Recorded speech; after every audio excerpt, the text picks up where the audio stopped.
that a Marxist analysis says a transition that does not involve a fundamental change in the organization of the surplus is not what Marx, at least, was talking about. We went through the first day of this class, the 5 different kinds of class structure in Marxian theory. Remember? The communist, the ancient, the slave, the feudal, and the capitalist. For Marx, a revolution means a transition from one kind of class structure to another. The switches from capitalism, private to state, don't involve that. There is no change in the organization. There's a change in the personnel. Instead of private individuals elected by shareholders who run a capitalist corporation, it's now state officials elected by the party or the government. That's interesting. That has consequences. But we haven't changed the structure. We've just changed who occupies the positions in the structure. If you have 2 parents and something happens to them, and the society puts 2 other people in the same position your parents were in, it'll be different. But you haven't changed the structure of the family. You've changed the people. Here in America now, we're in the process of making sure that corporations, boards of directors, have a certain number of people of the female persuasion and of the non-white orientation. If you're expecting this to have a fundamental change in the way these corporations operate, you have been waiting and you will be waiting a really long time. You've changed the personnel, but you haven't changed the structure into which those persons are fixed. And the rules of that structure will much more likely change those people than they will change those rules. That's been the pattern all the way through. Let's turn then and use this in another way, the same apparatus. What would be a trade union strategy? What should a trade union do? This is a very old question. A trade union is an organization designed to represent and advance the interests of workers. Okay, what are they? The interests of workers, that is. Well, that's a theoretical question. And how you approach the world shapes how you answer that question. There isn't like the answer or the correct answer. There are different answers. Now, if you're a Marxist, what would be your answer using this apparatus? Well, from this perspective, the problem of a worker in a capitalist system is that she is exploited. They're in a structural situation in which, together with other workers, they produce a surplus they don't get, whose distribution they don't participate in.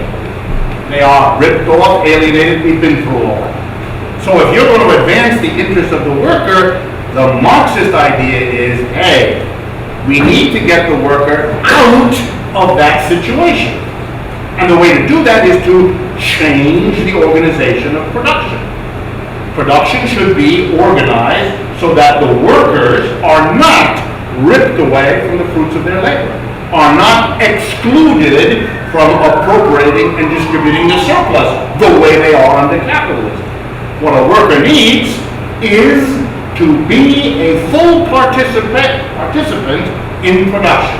He or she needs to have a particular function, is her job, but that job ought to include participating in the appropriation and distribution of the surplus, because that's what a worker needs, that's what our society needs, and that's what the union is going to fight for. That's one perspective.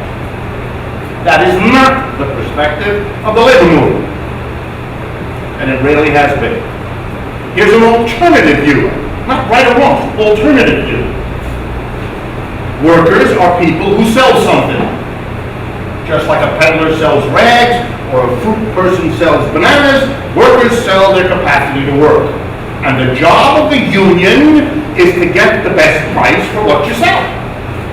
Just like coffee producers get together to get the best price for coffee when they sell it, workers get together to get the best price for their labor power when they sell it. And that's the job of the union. And the union should go around and bargain collectively with the employer to get the highest wage. That's another perspective. But notice, because I'm a partisan here, I'm not going to give equal time or, persuasive effort to both sides. Just warn you. All right, so the union perspective that has been dominant, the collective bargaining at higher wages, is a perspective in which the reorganization of the surplus does not appear. It's not there. It's not that it's a lower priority. It's not there. One more time. It's not there. And for the Marxists, fighting for higher wages is horrific. And let me give you again a metaphor to play with how horrible it is. And I'm playing with your sensitivities because I want to drive the point home that it's horrible. I'm just telling you about it beforehand. Suppose you were present 150 years ago when the United States had legally allowed slavery. African American people were over here as slaves, blah, blah, they were slaves. And suppose you were upset by slavery, the same way I assume you were upset by the conditions of working people in capitalism. Then you would have noticed right away that in the United States there were two kinds of opposition to slavery. The majority, most of the time, had the following view. It's awful that the slave is poorly fed. It's awful that the slaves are poorly housed. It's awful that the slaves have their families ripped apart. It's awful, it's awful, it's awful. Solution? There should be intervention to make sure slaves get a decent diet and decent housing and decent clothing and can keep their families in. And then there was another part who said, what? The problem isn't that the slave should be fed better. The problem is he's a slave. And as long as you improve the conditions of the slave, but he still remains somebody else's property, it's only a matter of time until the conditions of that slave master make him take away what you forced him to give. The only security for the slave not to be treated as slaves were is if you get rid of the institution. You make it illegal for one person to be the property of another. And eventually in the United States, for a lot of complicated reasons, that was done. 14th Amendment of the United States Constitution, which has, of course, an exception to it. I always say that we're all aware. Slavery is outlawed, except, the Constitution says, in prisons. That's what it said. Never been repealed. So in the United States, it is legal in prison to have slavery, which we do. And since we have more people per population in prison than any other country on earth, slavery is alive and well in the United States. But it's behind bars where you don't have to look at it. Okay. The Marxist argument says the same thing about capitalism that I just went through with slavery. There are two kinds of people who deal with the workers' plight in capitalism. Those who want the worker to be better fed, better housed, better clothed. That's a trade union movement. That's the socialists. They want to improve more services, higher wages, subsidized health care. And then there's another group, like me, that says, wait, stop! The problem isn't how well you feed the exploited worker. The problem is he's exploited. So we need a law. Not the 14th Amendment, whatever the next amendment number would be. What is it? Someone help me? 20-something? I mean, none of you knows either. Tells you a lot. Anyway, here's the amendment. No person, like the 14th Amendment says, no person can be the property of another. No person can exploit another. It's a very short amendment. You can arrange anything you want, it's just nobody can produce surplus for somebody else. If you produce a surplus, you will participate in appropriating distribution. That's it. By the way, that would constrain production. Sure it is. We constrain production all the time. For example, if in the middle of a production process, I come over to you and smack you in the face, I get arrested. You can't do that in production. I can't threaten to fire you unless you have sex with me. Can't do it. I can't beat you around the head with a stick. Can't do it. I can't demand you go into a dangerous situation. Can't do it. And here's another one. You can't exploit someone. You can work together with them. You can have a cooperative enterprise. You can have all kinds of enterprises. You just can't have exploitation. This would take 10 minutes to work out. So there's nothing complicated here if you understand the theory of surplus. Then all of this makes sense. But fortunately, by keeping the concept of surplus away from people, you reduce the number of people who think like this and reach such conclusions. Okay, moving right along. I'm now going to give you yet another example in a completely different domain. I've hinted at this before, but now I want to spend a little time at it. Enterprises is what we've been talking about, organizing the surplus in an enterprise. But enterprises are not the only place in capitalist societies where surplus gets produced and distributed.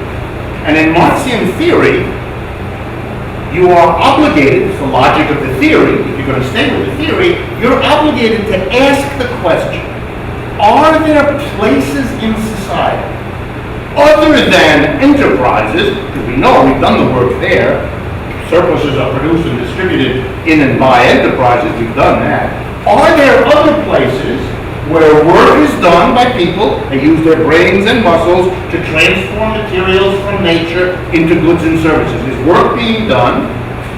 And if so, does Marxian theory enable you to detect that some people are producing a surplus? Because if you can find that, then you need to ask the Marxian questions. Who's producing the surplus? Who's getting the surplus? How are they distributing it? And how is it all working out? Fast forward. I've done that work with other people about, say, American society.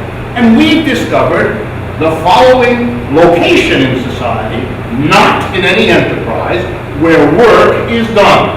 And the one I'm going to talk about is, there are actually several, the one I'm going to talk about is the household. The household, where mom and pop, or mom and mom, or I don't know, very carefully, where everybody is, are living together. Okay? With children, without children, the household. Does work occur in the household? Of course it does. Food, raw material, is transformed by pots and pans and ovens into finished products, meals. Dirty rooms are treated with machinery to make them into something else, clean rooms. Clothes are mended, sicknesses are healed, all kinds of work is done. Now we use Marxism. Let's see. Is this work organized such that there's a surplus produced? And if so, by whom, for whom, what's going on? Okay, let me answer the question. And if any of you are interested, I can give you readings where you can go into this in great detail. In any case, the household. Yes, we're going to start with the traditional household in America. It shouldn't be called traditional because that tradition is over, but it's the old image. The husband, the father who goes out to work, the wife who stays at home, cares for the home, cares for the children, etc. Let's see how that household, which is still maintained as a kind of model of what life is when it's good, sort of Sarah Palin imagery. The husband goes out to work. What does the wife do? She works in the household. She uses her brains and muscles to transform nature by means of machines and equipment to produce goods and services. She cooks meals, she makes the bed, she cleans the clothes, she produces the garden, she cares for the children, all of that. Now, let's see. Does she produce a surplus?